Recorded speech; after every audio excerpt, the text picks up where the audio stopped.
So, man, we got to talk about FAT Joe. FAT Joe recently got on the internet, and he want to talk about how YouTubers, you can't say this. Who are these YouTubers? We don't know who these YouTubers are. They can't give their opinion. They can't do this. They can't do that. Guess what?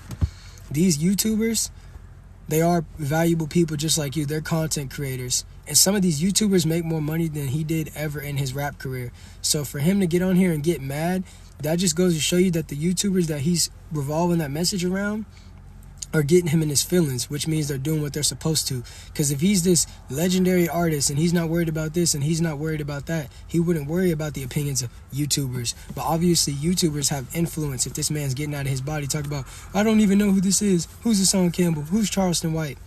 But you do know how they are, because if you didn't, you wouldn't be coming on the internet speaking about them.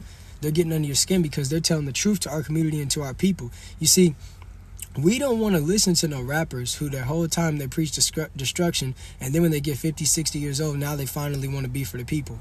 Oh, that's cool, that's great and all, but at the end of the day, man, we not really believing what you're saying, because you was an example against your own message the entire time. You know what I'm saying? So shout out to Charleston White, shout out to Hassan Campbell. Y'all getting artists like FAT Joe that's ran by a machine. To be honest, man, if some of these YouTubers that talk, if they dropped the album and you dropped the album, they would probably outsell you, man. You really ain't popping like that. I know that the machine's behind you and they can make you look like this and they can make you look like that. But to sit here and to, make people feel lesser than because you're this and you're that, bro, at the end of the day, if it wasn't for those people, you would have never been who you were. The same YouTubers that you're talking about, they bought your albums. They watched your goofy videos. They did all of that. If they didn't do any of that, buddy, you would have never been who you were. So it's like, when you get a platform and there's other people, if they're not speaking disrespectfully on you and they're just shedding light on things, don't feel the need to get on live and be like, hey man, I don't like what he said. He said this, he said that. When I see him, I'm so mad, I'm going to do this and I'm going to do that. You look like a goofy. Quit trying to jump into arenas to face opponents that you ain't even supposed to match up against. That's like trying to put a flyweight with a heavyweight. You already know what's going to happen. He's going to be the best definition of Hulk smashed.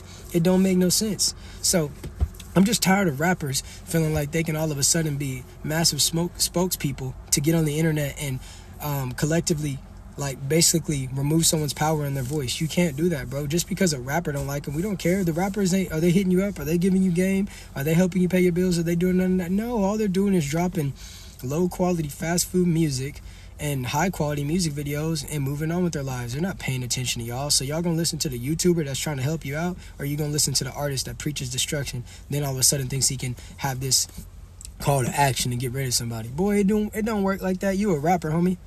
You know what I'm saying? And if you're a rapper that runs by the street code, why you got to get on the internet and talk about why you don't like this and why you don't like that? Don't gangsters move in silence? I'm just confused, man. I just really be confused, man. It seems like y'all only apply the rules when you want to, but then you do certain things against the rules, but it's okay, right? It's okay, right? Nah, it's goofy. But with that being said, man, I'm finna read all these compliments. I'm gonna read all these comments. You know what I'm saying? Some of them might be compliments. I'm gonna read all these comments, man. But if y'all want to extend this episode past its original duration, I need to see 500 roses within the next 30 seconds. But if not, that's fine. Make sure you guys tap the subscribe button. Make sure you tap the follow and the bell button, because I give this game consistently. I give it tremendously. And you see my mods don't play. There were a couple of flies that tried to land on my food and they immediately got swatted out of the live. That's what happens every time, man. Y'all don't get attention, okay? You're going to sit there in the comment section and you're going to be good. Otherwise, we're going to get you out of here. You know what I'm saying? Haters should never been here to begin with. You make it easier for us when you comment goofy things, man. Yeah, me too. A lot of them pretend to be something more than anyone else. Facts. Shout out to Danny Barriga for the follow. Glad to have you. Okay, man. We don't see any more comments pertaining to the topic. That's completely fine, and I ain't seeing any roses. So with that being said, man, I hope you live as long as you want and never want as long as you live. Peace.